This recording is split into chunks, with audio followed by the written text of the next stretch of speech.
Assalamualaikum warahmatullahi wabarakatuh. Dewan juri yang saya hormati dan teman-teman peserta lomba mendongeng tingkat SMP se-Kabupaten Boyolali yang selalu saya banggakan. Halo teman-teman semua, perkenalkan saya Alia Ganeta.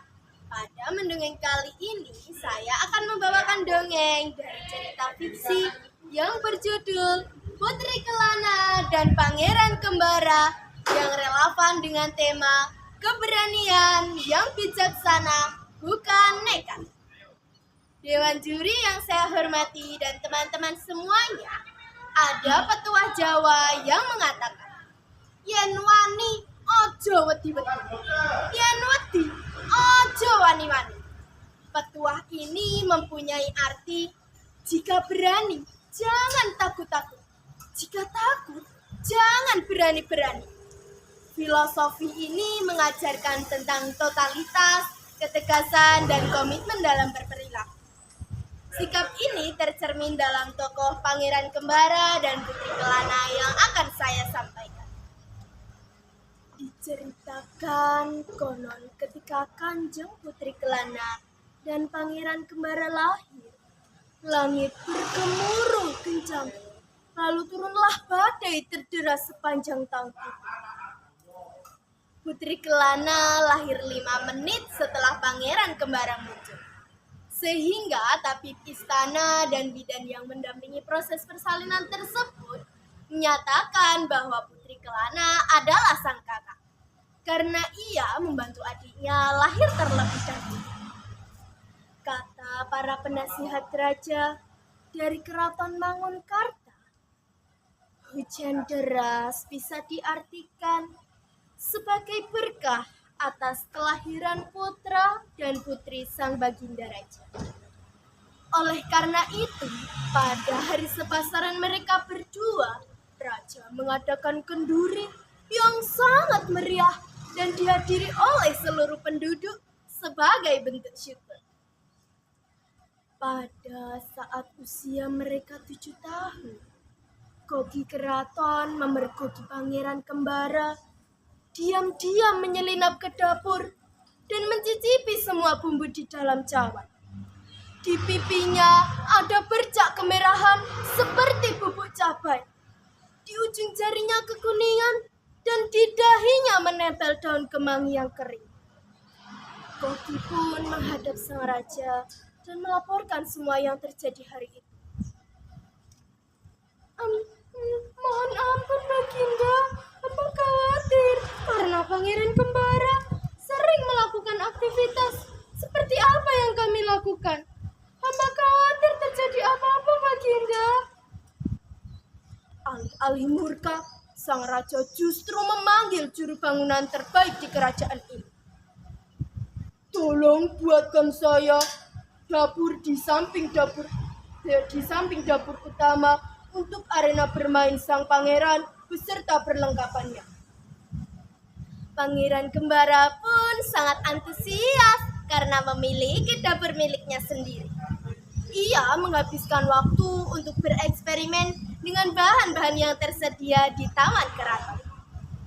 Sementara itu, penjahit keraton mengeluhkan bahwa Putri Kelana sering bolos pelajaran menjahitnya dan kabur ke lapangan belakang tempat para prajurit berlatih.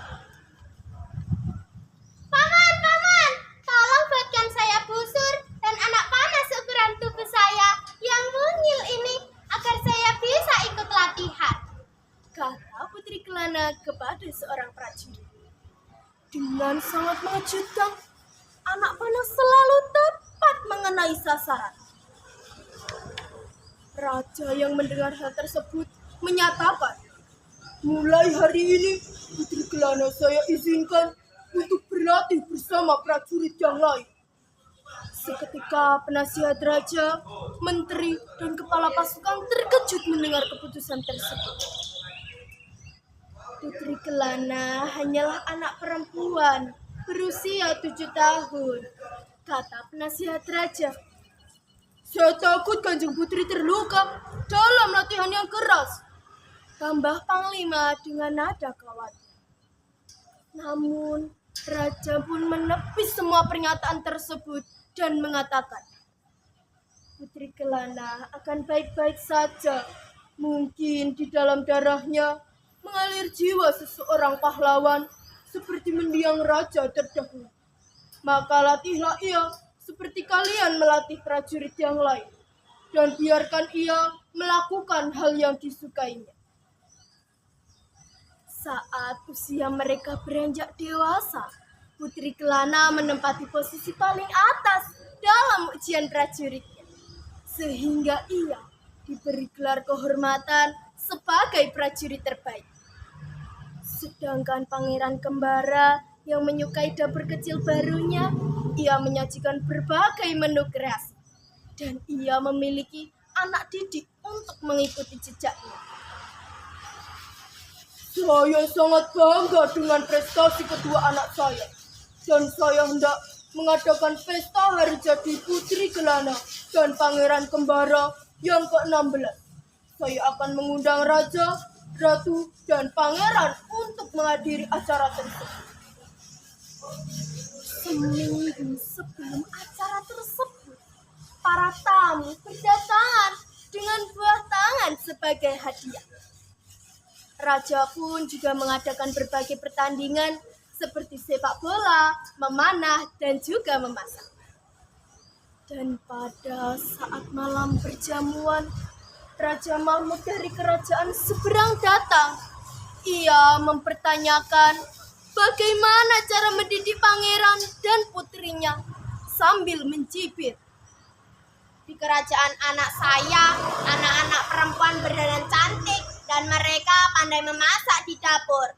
Sedangkan anak laki-laki berlatih pedang dan berjalan dengan gagah berani. Raja yang mendengar sindiran tersebut hanya bisa mengulung senyum. Pangeran Kembara dan Putri Kelana yang duduk mengapit sang raja saling bertukar pandangan penuh arti. Tetapi belum pernah saya menemukan seseorang yang sangat pandai dalam memanah seperti Putri Kelana, sanggah Panglima sambil bersungut-sungut. Putri Kelana adalah murid terbaik saya di kerajaan. Benar, di kerajaan ini anak-anak laki-laki dan perempuan berhak menentukan apa yang mereka sukai dan apa yang mereka inginkan ketika besar nanti. Koki pun memberanikan diri untuk angkat bicara. Apakah raja tahu betapa beratnya pekerjaan di dapur istana? Raja Pangeran Kembara dengan gagah berani menaklukkan semua itu. Ayam goreng lezat yang Anda cicipi itu dimasak langsung oleh pangeran sendiri, Tuan Raja. Dengan wajah merah padam, Raja Mahmud tertunduk malu. Dan pembicaraan di perjamuan berhenti di sana. Keesokan harinya utusan sang Raja Mahmud datang untuk menyampaikan permintaan maaf sekaligus hadiah untuk mereka berdua. Busur dari logam untuk Putri Kelana dan 1 set pisau untuk Pangeran Kembara. Raja Mahmud telah menyadari kesalahannya dan beliau janji sekembalinya ke seberang pulau, beliau akan membebaskan anak-anak laki-laki dan perempuan untuk menjadi apapun yang mereka inginkan. Sekian dongeng dari saya. Apabila ada salah kata, saya mohon maaf. Akhirul kalam. Wassalamualaikum warahmatullahi wabarakatuh.